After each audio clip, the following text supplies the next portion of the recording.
আজকাল মানুষ সিচুয়েশনশিপটা কেনতে থাকে বলো তো, যাতেও দেদার চিট করতে পারে কিন্তু ঘুরিয়ে তুমি তাকে কিছু না বলতে পারো। মানে তার যখন ইচ্ছা হবে তোমার কাছে আসবে, যখন ইচ্ছা হবে ছুঁড়ে ফেলে দেবে, যখন তার মর্জি হবে তোমাকে তার মতো করে ইউজ করবে, কিন্তু তুমি কিছু বলতে পারবে না। কখনো খুব ভালোবাসবে, কখনো একটুও পাত্তা দেবে না। তোমার সাথে এরকম হচ্ছে নাকি?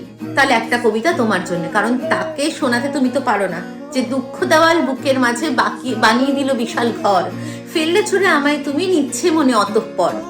ছিলাম আমি হয়তো কোনো বাদের খাতার শেষ তলে, মিথ্যে প্রেমে মানুষ মারা যখন তখন খুব চলে।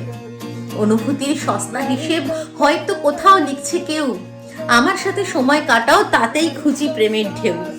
খেলছো কেমন আমায় নিয়ে তাতেই মজে থাকছি খুব, ভেতর থেকে এতই খালি ক্ষতর প্রকাশ বেজায় চুপ।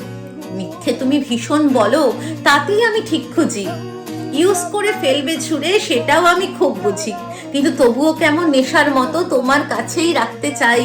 তাই তো শুধু তোমার কাছে অবহেলার আদর পাই, নিজের তুমি সবটা বোঝো দেওয়ার বেলায় শুধুই বাদ। তোমার হঠাৎ মন ভাঙিয়ে আমি তোমার মাথার ছাদ, মিথ্যে তোমার এতই জাদুর তবুও তোমার ছাড়ছি না, তোমার মায়া মরছি তবু বেরিয়ে যেতে পারছি না।